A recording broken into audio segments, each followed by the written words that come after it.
നമ്മുടെ കേരള സർക്കാരിന്റെ കീഴിൽ ഒരു സ്ഥിരജോലി ആഗ്രഹിക്കുന്നവർക്കാണ് പുതിയൊരു നോട്ടിഫിക്കേഷൻ ഇപ്പോൾ ഓൺലൈനായിട്ട് വിളിച്ചിട്ടുള്ളത്. നിങ്ങൾക്ക് ഇവിടെയായിട്ട് കാണാൻ സാധിക്കും 15/9/2025 ഗസ്റ്റഡിൽ ഈ പോസ്റ്റിലേക്ക് അപേക്ഷിക്കേണ്ട അവസാന തീയതി എന്ന് പറയുന്നത് 15/10/2025 വരെ നിങ്ങൾക്ക് ഓൺലൈൻ അപേക്ഷ സമർപ്പിക്കാൻ സാധിക്കുന്നതാണ്. 370/2025 എന്ന കാറ്റഗറി നമ്പറിലൂടെ കേരള PSCന്റെ വെബ്സൈറ്റിൽ വൺ ടൈം രജിസ്ട്രേഷൻ നിങ്ങൾ കംപ്ലീറ്റ് ചെയ്തിട്ടുണ്ടെങ്കിൽ ഈ പറയുന്ന കാറ്റഗറി വിഭാഗത്തിൽ പെടുന്നവരാണ് നിങ്ങളെങ്കിൽ, കാരണം ഇതൊരു സ്പെഷ്യൽ നോട്ടിഫിക്കേഷനാണ്, NCA നോട്ടിഫിക്കേഷനാണ്. അപ്പോൾ ഈ പറയുന്ന കാറ്റഗറിയിൽ പെടുന്നവരാണ് നിങ്ങളെങ്കിൽ നിങ്ങൾക്ക് അപേക്ഷിക്കാനായിട്ട് സാധിക്കുന്നതാണ്. താഴെ പറയുന്ന ക്വാളിഫിക്കേഷനൊക്കെ ബീറ്റ് ചെയ്യുകയാണെങ്കിൽ തീർച്ചയായും നിങ്ങൾക്ക് അപേക്ഷിക്കാം.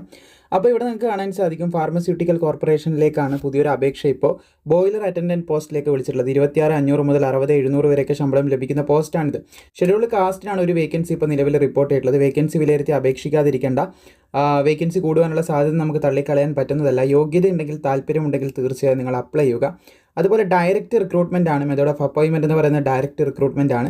യോഗ്യതയുള്ള എല്ലാവർക്കും അപേക്ഷിക്കാൻ സാധിക്കുന്നതാണ്. 18 to 41 വയസ്സ് വരെയുള്ളവർക്കാണ് അപേക്ഷിക്കാൻ സാധിക്കുന്നത്. 2/1/1984 അതുപോലെ 1/1/2007 ഈ ഒരു ഡേറ്റിലും ഇതിൻ്റെ ഇടയിലും ജനിച്ചവർക്ക് അപേക്ഷിക്കാം. ക്വാളിഫിക്കേഷൻ എന്ന് പറയുന്നത് SSLC അല്ലെ അതിന് തത്തുല്യമായിട്ടുള്ള യോഗ്യത. അതുപോലെ തന്നെ ഫസ്റ്റ് ക്ലാസ് അല്ലെങ്കിൽ സെക്കൻഡ് ക്ലാസ് ബോയിലർ സർട്ടിഫിക്കറ്റ് ചോദിക്കുന്നുണ്ട്. ഇഷ്യൂഡ് ബൈ സെൻട്രൽ അല്ലെങ്കിൽ സ്റ്റേറ്റ് ഗവൺമെൻറ്റിൻ്റെ കീഴിലുണ്ടെങ്കിൽ അപ്ലൈ ചെയ്യാൻ പറ്റും. അപ്പോൾ ഇതാണ് യോഗ്യത. നിങ്ങളുടെ അറിവിൽ ഈ പറഞ്ഞ യോഗ്യതയുള്ളവരുണ്ടെങ്കിൽ PSCൻ്റെ വെബ്സൈറ്റിൽ കയറി ഇപ്പോൾ അപേക്ഷിക്കാൻ സാധിക്കുന്നതാണ് അവർക്ക്.